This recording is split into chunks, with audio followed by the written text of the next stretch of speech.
I mean, even that horrifyingly filthy grill that he cooked hamburgers on. He cooked the best darn hamburgers on the airplane. They were really good. Kept nice meat and hanger too. Oh, yeah, right.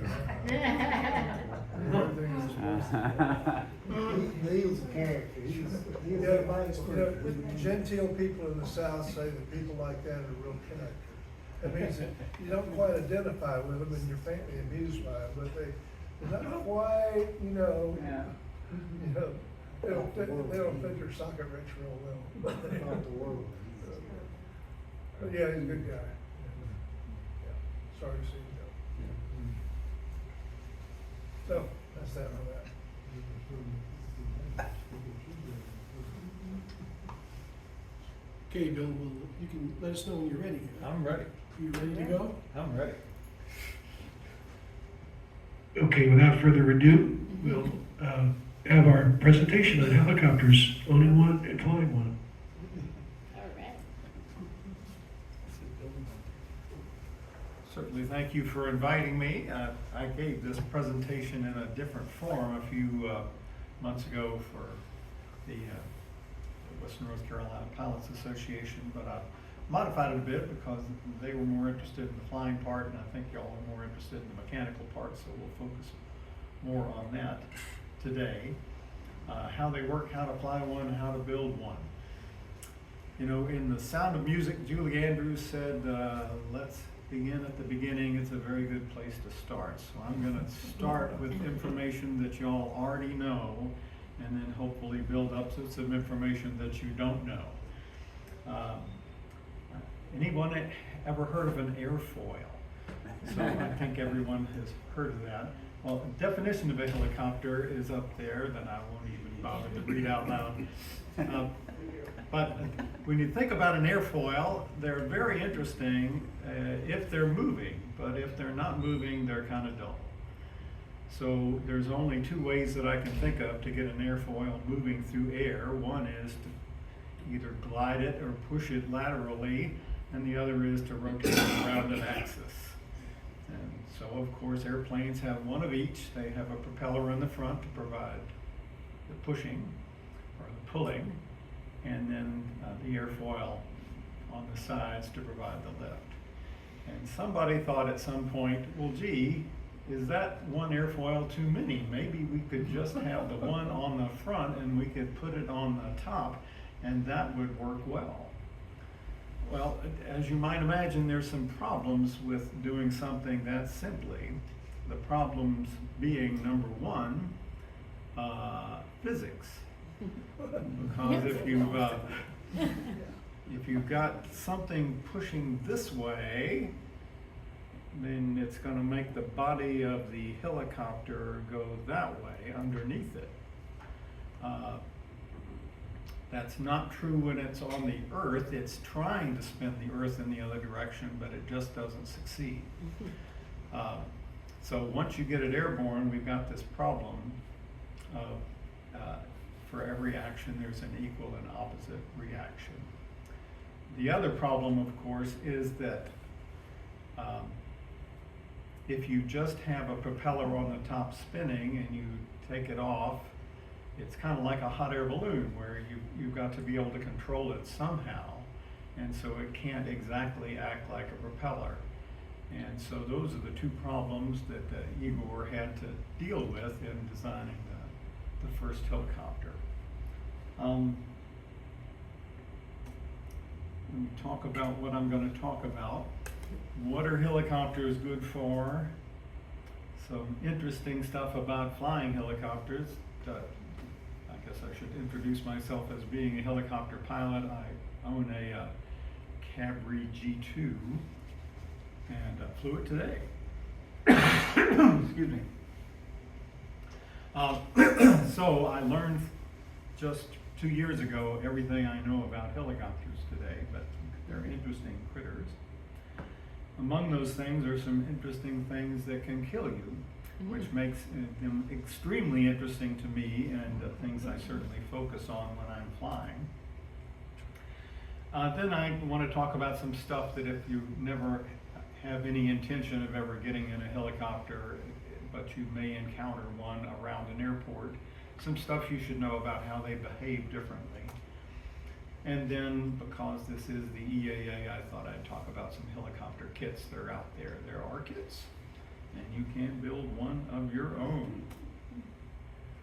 So what are they good for? Number one, they don't need a runway.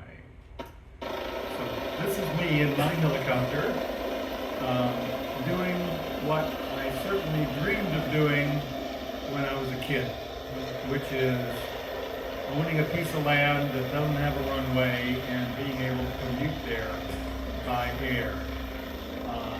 So that's my land and that's my helicopter. Is that cool or what? So the of course practicality of it is that it only takes me roughly a half an hour longer to go there by air than it would have if I just drove. But you know, I'm a kid at heart. So another thing they're good at is flying low and slow, which is of course anathema if you've got an airplane. So here I am a few days ago.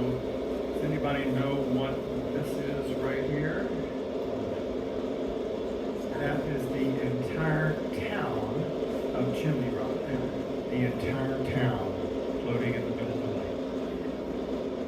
One of the saddest sights I've ever seen. Some entire buildings,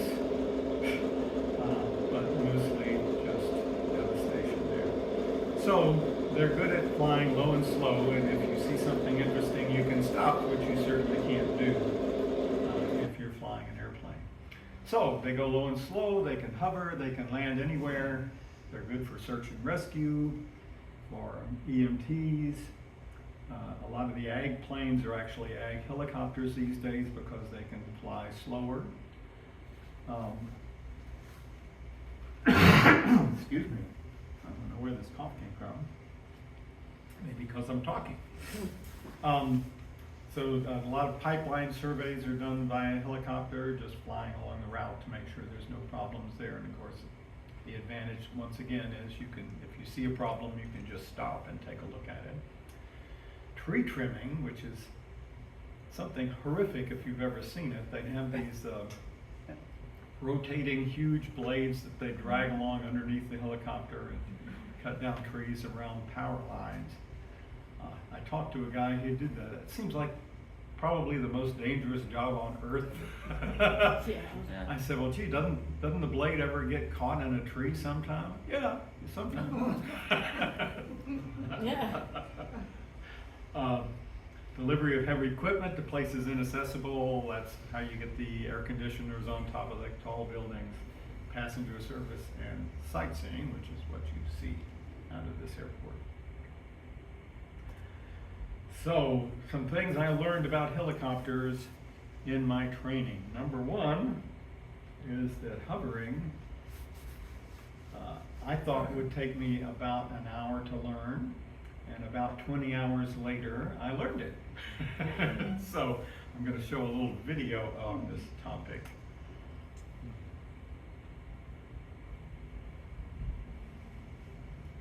I'm going to be straight up with you. I'm convinced that helicopter instructor pilots are either complete idiots or incredibly brave. I mean, think about it. They get into a helicopter with someone they've never met and give them the controls. This is my first rotary crash course.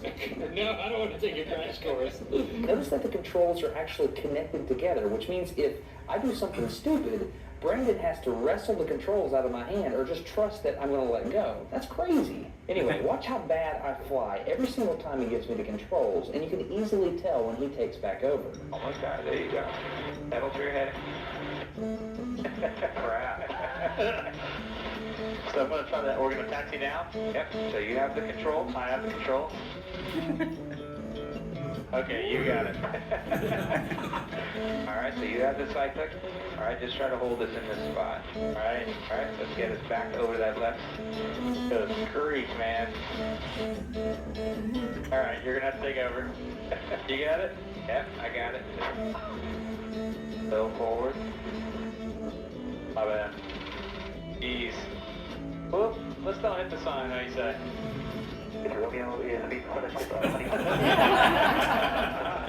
Why do you have to move multiple controls to do one simple maneuver? Turns out this is the secret of hovering a helicopter. Okay, you've seen Rubik's Cube solvers, right? These guys that like have it stored somewhere in their brainstem and they can just look at it and just instantly understand what they need to do, right? To solve the thing. Well, that's exactly what helicopter pilots are doing, because if you think about it, every time you change something on a Rubik's Cube, multiple inputs are changing all over the thing. It's a whole system. That's the way helicopters work. You have to come up with the most efficient and effective solution instantly to arrive at that perfect solution right off the bat. That's something that you just have to get in muscle memory somehow. Okay, there are three main controls for a helicopter. The first one is what we call collective. Collective is your power that you're applying to the rotor system. Basically, the swash plate moves together and it rotates those rotor blades so that they're taking more or less of a bite out of the air. Now, if you think about that, when you do that, it applies more torque or less torque to the body of the helicopter, right? So you have to counteract that with the pedals. When she moves the pedals back and forth, that, of course, gives you more or less counter torque on the body of the whole aircraft. Another thing that you have to think about is that tail rotor is blowing air, so it's pushing the whole helicopter to the side, right? So the way you counteract that is what? Cyclic. Cyclic is similar to collective in that it moves the rotors in the swash plate, only it does it independently. You can see that it's changing the swash plate so that the rotors are moving independently of each other. What she has to do is she has to take all three of these inputs, make them work together. Now imagine that happening several times a second, and you have kind of an idea of what's going on in Michelle's brain, right? So, that's not an exaggeration. That's exactly how I was hovering at first, just all over the place. And it's something that people have said that flying a plane is like having a bowl and you put a marble in the middle of it and you're trying to keep the marble in the middle. With a helicopter, you turn the bowl upside down. Because you often see guys rescuing or whatever, hovering, 50, 100 feet in the air and not moving. Now, I know they got autopilot these days, but even that. But what do you look at when you're so far off the ground and trying to stay over a stationary point? That's why you have a window at your feet, because you can look straight down, or you look out the side window straight down. When they do long line work, they do the same thing. They always have to down, because that's something I've never tried to do. But as he mentioned, any control input affects every other control input. And of course, initially, you're just trying to say, ooh, I seem to be going to the left, so I guess I'll go to the right, and you always overcorrect. And just after a few hours, all my instructor said over and over is, little bitty movements, Bill. He must have said that 5,000 times. And then one day you just get it. And now I have no idea what I'm doing. My hand does it all by itself. It's exactly like riding a bicycle. You can't describe to someone. You can't read a book and learn how to ride a bicycle. You just have to do it. So that's the first thing I learned, which was hovering, which I thought was going to be the easy part, is indeed the hardest part. There's something called effective translational lift. When you think about it, when you've got this huge propeller overhead, it's creating these vortices, and the vortices are going around like this. So within just a couple of seconds of hovering, you are hovering in your own downdraft, because the vortices are coming around. And so it takes a great deal more power to stay in one place than it does to go forward. When you go forward, by the time this rotor coming around has created this vortice, now you're in fresh air for the next rotation. And so all of a sudden, it's a lot easier to fly. Excuse me. So this is called effective translational lift, when you go about 20 knots and suddenly you're in that fresh air and all of a sudden your helicopter starts to fly much more efficiently, and it always throws you to the side. You have to learn to be ready for that transition and ready to correct for it. So the rotor always turns at the same speed. Something you don't have to think about as a fixed wing pilot is that obviously there's never exceed speeds, but that's just because of structural concerns. There's a never exceed speed in a helicopter, which is actually much lower, and that's because at some speed your retreating blade is actually going through still air and it will stall. So you can't do that. Your advancing blade gets more and more efficient because it's going through, well, in my case, this way. But your retreating blade will stall, and so you can't go any faster than that. So, Is that something they demonstrate when you're getting instruction? Or no. is that a really bad idea? A really bad idea. That's just a kind of uncontrolled roll, I guess. Yeah, that's what would I happen. always heard like when you take a broom handle and hold it in the palm of your head and trying to balance it, that's kind of the way a helicopter is. It is. It's of course in aircraft there's a natural stability that in worst case scenario you let go of the controls and it'll fly itself. Not so in a helicopter. It will It's like a immediately speed turn bump. upside down and kill you. So that's the problem. But it certainly keeps you on your toes. So because we want the rotor to always turn at the same speed, 430 RPM in my case, we have a governor, an electronic device that keeps it turning at that speed by adjusting the throttle. God, I'm sorry.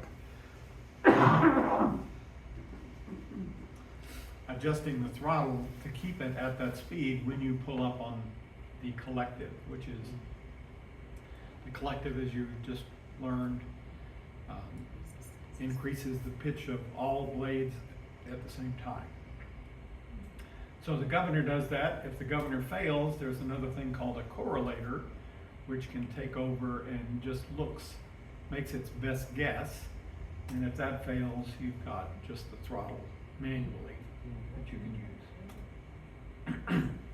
Bill, what do you mean by failing if it fails? So if the electronic device, the governor, were to fail, meaning it's an electronic device, if it just blew a It fuse. actually quits. If it did, you could still have a correlator that would help you. And if that failed, which would be mechanical, that'd be very hard to fail.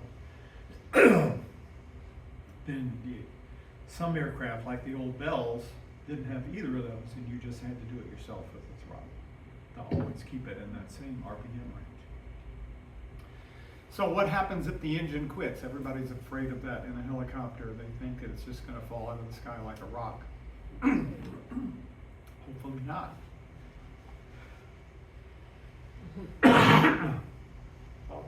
I'll either give you a presentation or a disease tonight. But there's something called an auto rotation.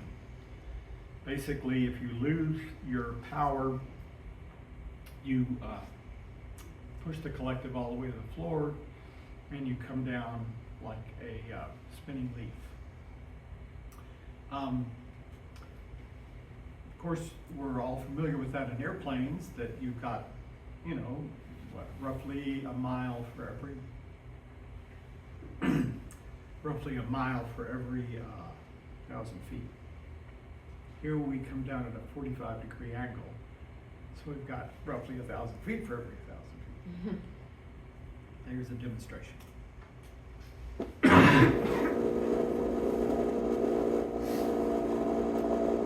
So right then he has killed power.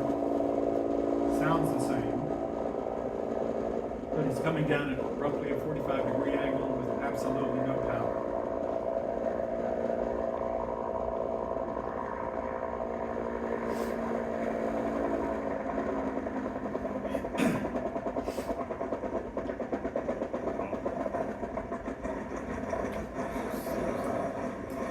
would slide.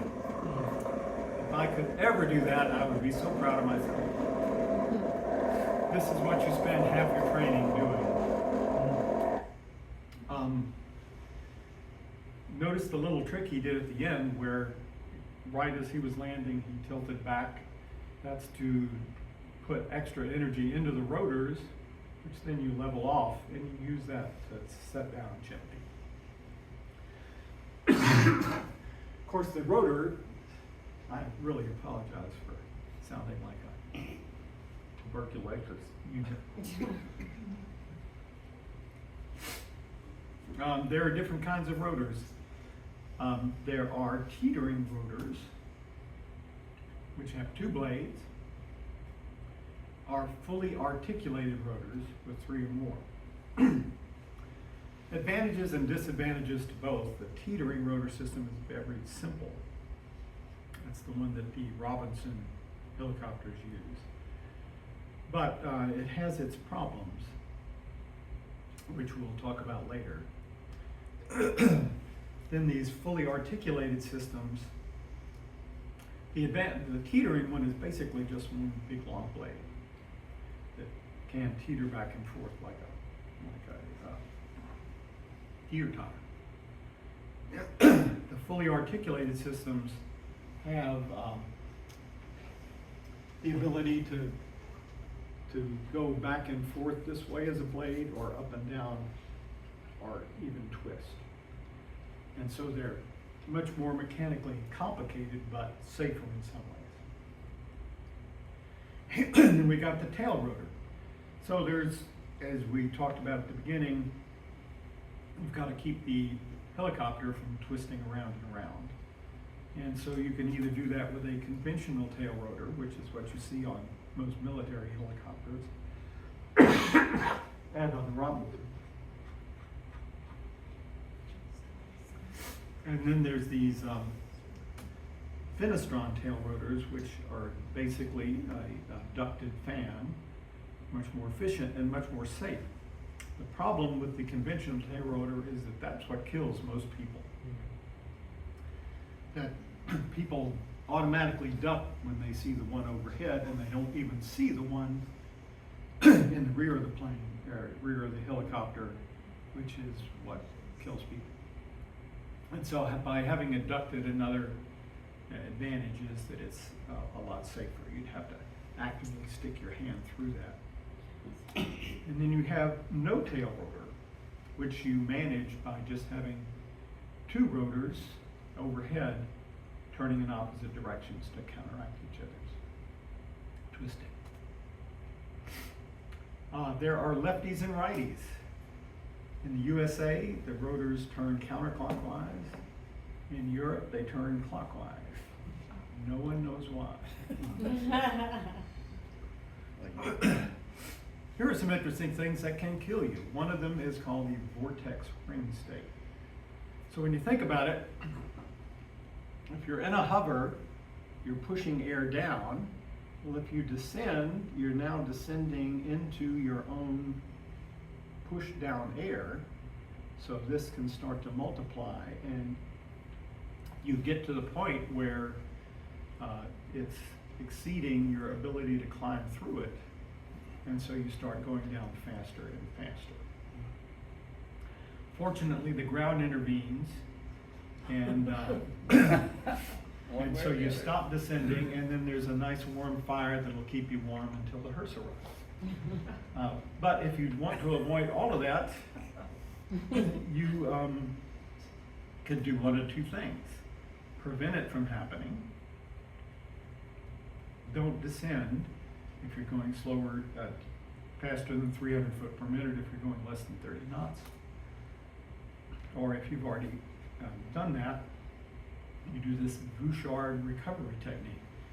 So this was a clever idea that if you've, I'm going to quit apologizing.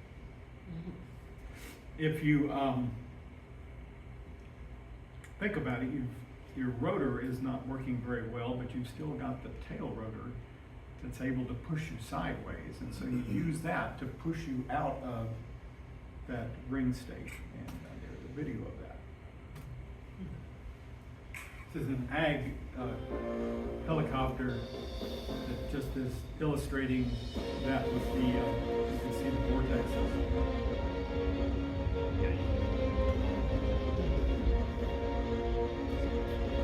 Very dramatic music.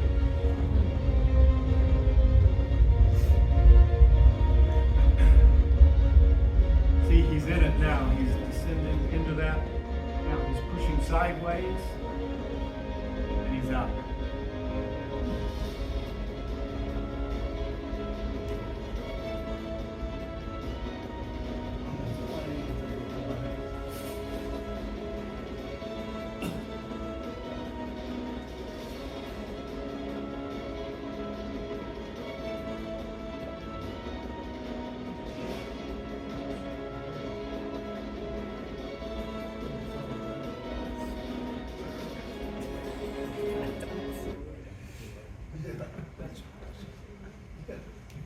Is all that he had to do was just roll it a little bit and Yeah, push hard on the pedal to get the sideways thrust at its maximum.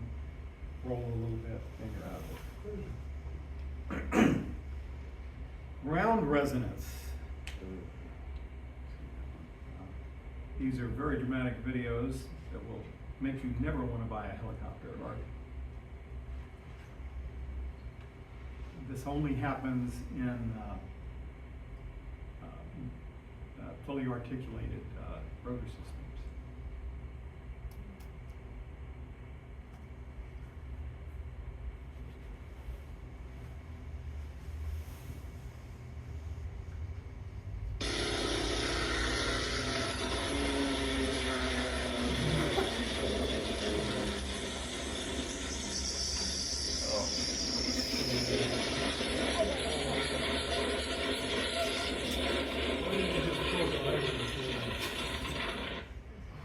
You wonder if that guy had any back issues the next day. He actually lived through that. It looks like it's impossible to live through, but he lived through that. Dynamic rollover. If you get a certain angle of tilt in the helicopter while it's on the ground, you can get to a point of no return, where it's providing so much thrust sideways that it's impossible to keep you upright anymore. And that is not a good thing either.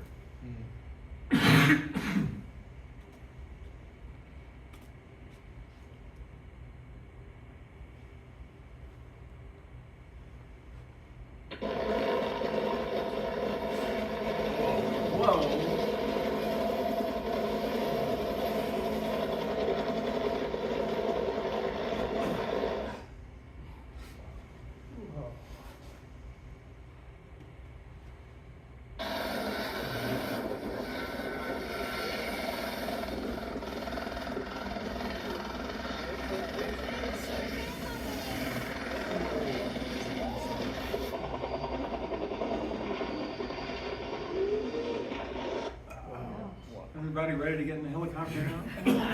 let's go for a ride. What?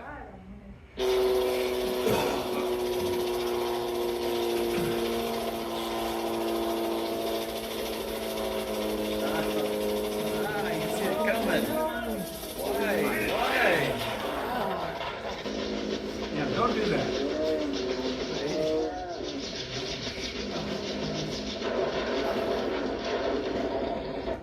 Important to notice that everybody walked away from these, but they certainly had a headache the next day. You can see it coming real early though. I mean, it's like, why did he continue? That's what I wonder, and you always think, of course, about every accident. Well, I would never do that. Every Yeah, accident report I but he read, I said think, for- I would never do that. I know, but it took so long. So, wire strikes. Most helicopter accidents are caused by human error, just like most aircraft accidents. Big ones are wire strikes. Continued VFR into IFR sound familiar. And fuel exhaustion sound familiar. So, same things the thing that distinguishes helicopters from airplanes is the wire strikes. This helicopter struck a power line while doing a rescue practice.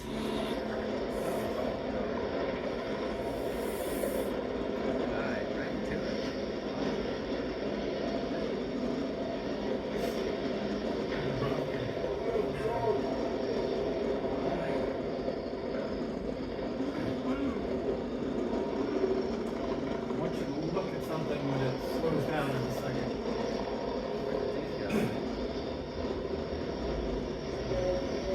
Right there and right there. You may have seen those on helicopters. Those are 4 wire strikes. Those are scissors that cut through wires in case you accidentally run into one. So that may have been what saved this guy. How about the guys blowing? They didn't mention that. Their own scissors.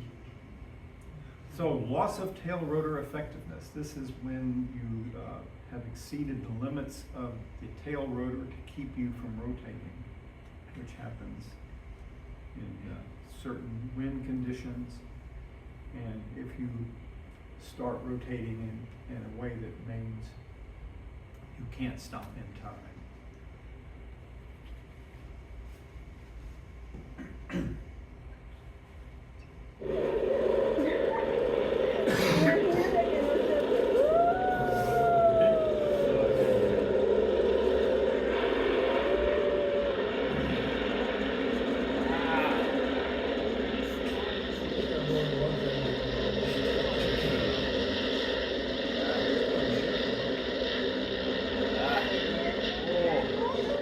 Oh, he saved it. Holy crap. It's getting better all the time. This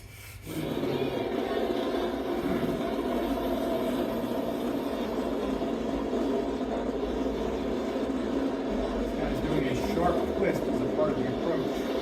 Bad idea. Now he,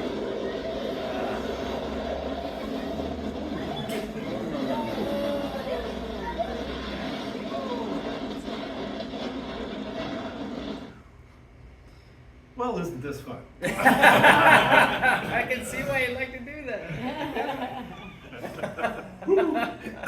Dead man's now we're getting there. You may have noticed that Let every one of them change your goal. perhaps if you've been on a helicopter yourself, you think, well, gee, of course they'll just go straight up and then it'll start going sideways. And they don't. Why is that? It's because of this dead man's curve.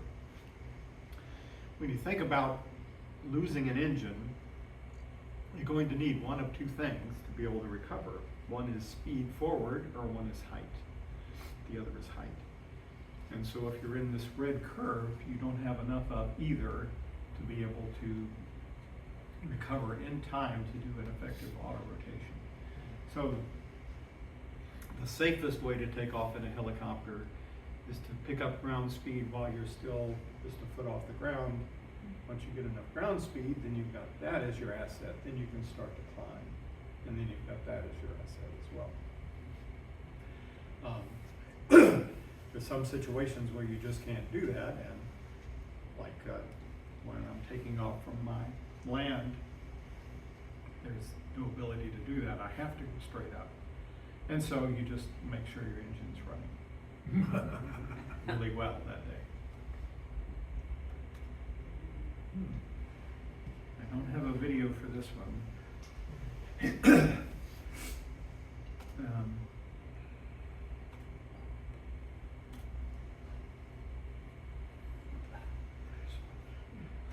Isn't that the issue with the Robinsons? Yes. It's the main reason, safety concern that caused me to get the fully articulated rotor system, because this does not happen on fully articulated rotor systems. But if you get a negative G situation, they start flexing to the point that they'll cut through the hip boom of the helicopter. It's a bad thing.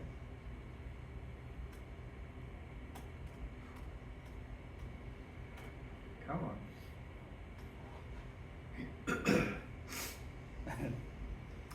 So, Got me confused. we've just looked at a bunch of horrible things that can happen, and it's important to understand these are the exceptions and not the rules. For airplane, there's 7.28 crashes for every 100,000 hours flying, and in helicopters, it's 9.84, so it's not really significantly different. And that difference is mainly caused by power lines. That's the thing that distinguishes us. We spend a lot of time very close to the ground.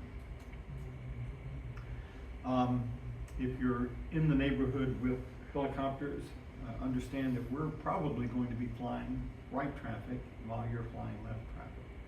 Why? Well, we'd like to stay out of your way, and we know if we stay in your pattern, we're going to be too slow, and you're probably going to be irritated. And also, for some reason that no one seems to know, we sit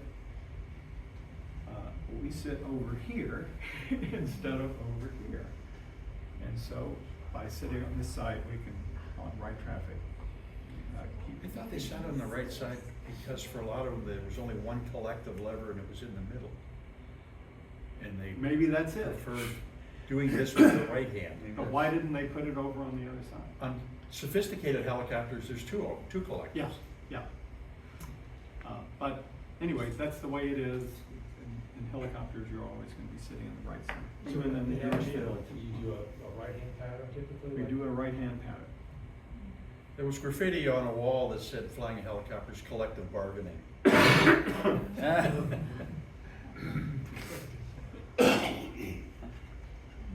So we tend to fly a little lower than you guys.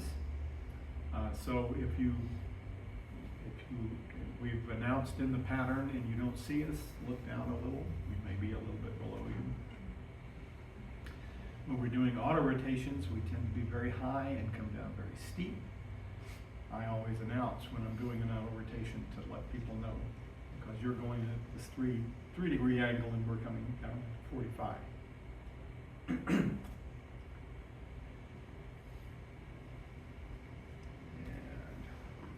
When do you break off your auto rotation? How many feet? About 3 feet. You take it all the way to the ground? I have never taken it all the way to the ground, which is a mistake, I think. In my training, we just never did it because sometimes that ends badly. Yeah, I mean, there's a reason when the Army does it, they got fire trucks sitting out there. Yeah. You know, if you don't have fire trucks, you don't do auto rotation. But I was under the understanding. An ambulance? Yeah, ambulance too, but in the civilian Yeah. world, the flight training, most do not do the auto rotation all the way around. And I never have. My instructor did one once to show me what it was like, and I really wish he hadn't. It was really scary. Is the vortices bad? When the plane flies through the vortices of a helicopter, is it worse than No worse than for an an aircraft. aircraft? And an advantage of a helicopter, by the way, is you think, gee, we're going low, and we got this huge rotor that must make turbulence terrible. It's actually much better than an airplane. I gotta tell you, the hardest that I've ever been hit in turbulence was getting too cute flying behind a Huey. Oh, really? And it knocked the taste out of my mouth and it scared me to death. Hmm. Yeah, I mean, it's, helicopters will do bad things with you if you get too close to them. On the ground, you know, you want them in flat pitch if you're gonna go by. Well, I stand corrected. I really. Yeah, no, you don't wanna get anywhere near helicopter.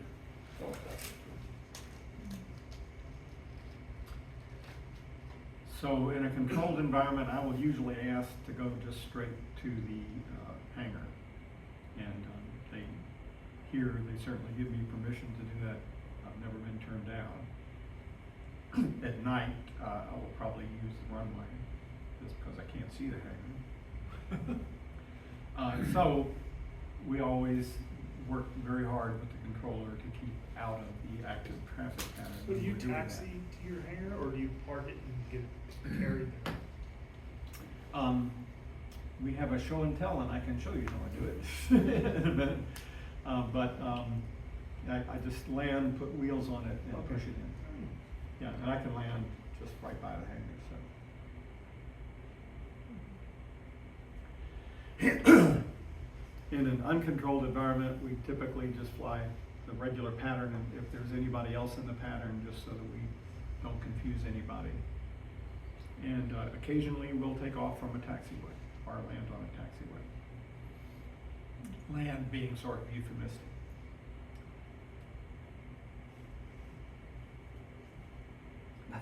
Enough said. Now, this is especially true of those with fenestrons. Again, you're probably not going to be hurt, but so many people have been hurt by the tail rotor of conventional, when it's a conventional tail rotor. So, you want to build one yourself? Sure. Sure. Some things to consider are that tolerances for the controls are very small. I had heard from a peer that one of his control rods was rejected because it was a tenth of a millimeter too much slop. So they had to replace it. That's the kind of tolerances you're talking about.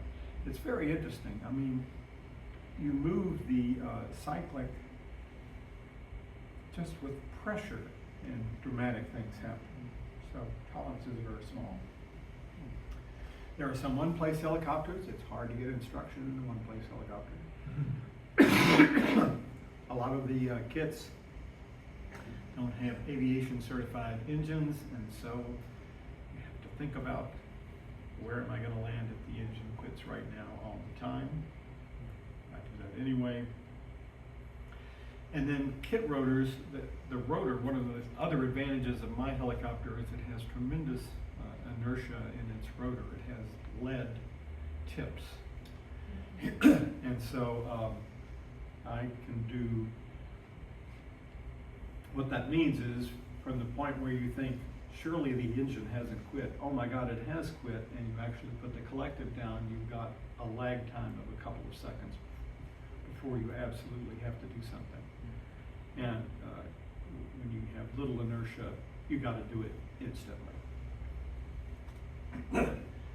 So here's a kit, Mosquito, a turbine-powered single-seat helicopter. And believe it or not, it's pretty cheap as aircraft go, $80,000. 70-knot cruise, composite construction. And is that cute or what? I want one. What determines your speed? That's only 70 knots with a turbine. Well, remember that the never exceed speed is always a factor in helicopters, because you don't want that retreating blade to stall out. But, you know, this is a turbine, but it's a 95 horsepower turbine, so we're not talking about a huge amount of So you can go real high, you just can't get there very fast. just can't get there very fast. My helicopter's, the cruising speed is 80 knots, so that's not its never exceed speed, but the never exceed is only 110. Here's another one I just picked at random. There's lots and lots of kits out there, but if you wanted a two-place, then again a 70-knot cruise, a little more of a max gross, teetering rotor system, which always makes me nervous. Oops, that's not it. That's it. So that's what was it? 121,000 will buy you. And here's my passion. This is a $650,000 kit But a kit is it's clearly the case that they're trying to get around the 51% build thing. They say, come to our factory, we'll have our technicians sitting beside you and you can complete 51% of it in 2 weeks. But it is a gorgeous machine. There are more than 1,000 people have already signed up to get these kits. And 5-seat, completely glass panel, air conditioned, what's its speed? 140 knots. Is that a retractable gear? Huh? Retractable gear. Is this shipping? This is, they haven't built the first one yet. But they do have some, they had an unveiling of some that were, you know, they didn't fly them. And they achieved this, you know, this. Is it a Beatty family doing this? No. It's this guy Hill in England, and the way he's keeping his costs down, he does everything in his own factory, including he designed and builds the turbine engines in-house. Oh my gosh. Everything is in-house. There's not a single component that isn't in-house. And so although $650,000 is obviously a lot of money, a Jet Ranger at $1.6 million for a bare bones one doesn't have nearly the specs of this. But it fly. Huh? It does fly. So that is an advantage. So, any questions? Where did you take your training? I started east of Charlotte for a couple of lessons and realized that's a long way to go for a lesson. Then started taking some lessons in Greenville with Zach Byers, who was my instructor for most of my training. And then I decided it was $525 an hour to rent the Robinson. And I said I could buy a helicopter for that. And so I did. So it took a while to ship here from England, but I Did you buy a kit or a new? No, I certified? bought this the one that I have, which is indeed a French helicopter. Was a demonstrator at their factory. It's certified. Yeah, it's fully Okay. certified. 2-place, composite, What's gorgeous. the engine? What's the engine on it? Huh? What engine? Like, It's got a Lycoming, the same one that's in the Piper Cherokee, I believe. I forget the number. 320. 180? It's 180. 360. Yeah, IO 360. Oh, 360. Oh, 360, I think you're right. And we can go take a look at it. I've got it in the hangar, and I've got arrangements made for us to just all go in the hangar and look if you want yeah. to. Yeah, for those of you that are interested in the ultimate auto rotation, in 2014, the South Carolina UH-60 was IFR coming to Asheville. And at 6,000 feet, they had a blade delaminate. Oh. Ooh. And they shoved the collective down. There's 3 guys. One of them was riding in a passenger. And they auto-rotated at the last minute. I forget how far they were doing in the hundreds when they went across the ground. It's in, just look up UH-60 blade delamination, and the story's there. It's a horrible picture because one of the blades is, you know, just some stuff hanging on the edge. Wow. The guy that was flying is an Allegiant captain now here out of Asheville, John Mayer. I can't imagine That how was, they didn't die. And they walked, and he landed in a field not far from his house. But it's from 6,000 Boy. IFR. I mean, they were in it when it happened. A lot of luck involved in that. The other thing, the guys hollered, I guess the guy in the back said, push it down. And they did. It's an incredible thing to see. And it says something about the strength of Black Hawk. You know, when you look at that picture, it's, and those guys walked away from it. The rotors on the Blackhawks are designed to take a round through it and keep going. Yeah, Well, the whole blade delaminated on one. that's Yeah, I mean, incredible. it's just like, how could that even hold together? Yeah. What kind of restrictions do you have that the rest of us don't, as far as regulations or? They're a lot more lenient with altitude restrictions. Although the same verbiage is there about 500 feet, 1,000 feet for densely populated, sparsely populated areas. They also say, or at a safe or what is determined to be a safe altitude. Yeah. So that's something where obviously you have to argue in court, no, this was the safe altitude. But they realize that, you know, what's a helicopter good for? It's Yeah. good for low and slow. Gotta use it. Right, you're down there where the drones are. You're down there with You're what? down there where the drones are. Yes, we are down there with. Do you have the same visibility requirements as fixed wings or VFR or? Interestingly, I can't, although I'm IFR certified, I can't do IFR in a helicopter. There is no piston helicopter that's certified for IFR. So do you have the same like visibility requirements and everything? Yes, Really? same visibility requirements. Though you would think, you know, you could just kind of creep along. But that killed a basketball player recently. Yeah. Well, What's the maintenance? Is it got high maintenance? It Cost does a lot have- to keep it What's your going? cost per hour for maintenance? Well, like I've heard the Robinson, the R44 is like $170 an hour, just to maintain it. that I think is probably accurate. I think it'd be in the 200s for mine per hour, actually. Just because there are so many critical parts that have to be looked at.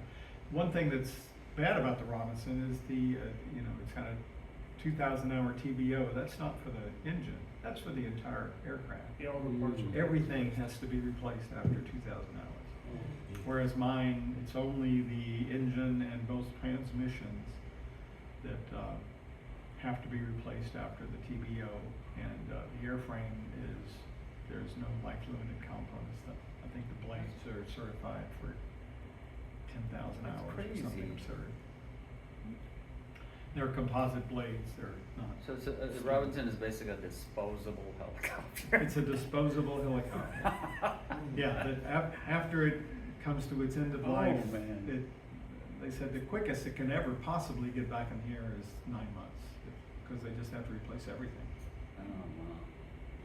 Oh, wow. So, if anybody wants to go, show of hands for who would like to see the helicopter, okay? So what we'll do, I'll take my car and we're gonna drive over to the hangar, its signature, not the very last one, but the one before that. I'm gonna sneak you in a back door to the hangar. So I'll show you where that back door is and then I'll run around and let you in. To be legal, I'm gonna have a badge. That means I'm your host. That means you have to be within my sight at all times to keep it legal. But let's go. Oh, you got a badge? Yeah. Thank you. Yes, thank you.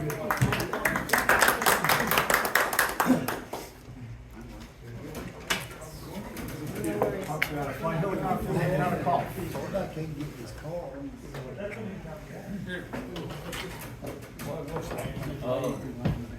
Get off? Yes. And it will take a while. Oh, no.